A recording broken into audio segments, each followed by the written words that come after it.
Тут вже скора помощь. Тут турки запалили костер. Там вже йде скора помощь, поліція.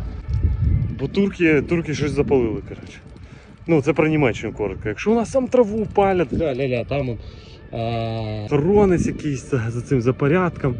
Вже там декілька машин, поліція, пожарка, скора помощь. Без приколів. Вертольот. Вертольот тільки що летів. Ля-ля-ля-ля-ля-ля-ля-ля.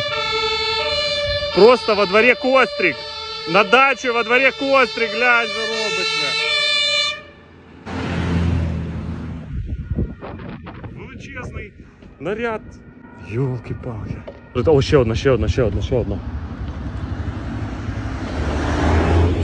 Ля-ля-ля, скільки, там ще їдуть. Ля-ля-ля, ще одна. Кострик в цьому, на дачі, десь за городом. Я вам кажу, був би кострик менше, все одно було б така суєта. Да, ну і плюс, звісно, що знову за екологію сидять, це дуже добре. Звісно, це ж безспорно. Ну. Ладно, як наче в Україні мінусів нема, правда? Один сплошний плюс. Хоча плюси в Україні насправді дуже жирні є. В тюрму, все.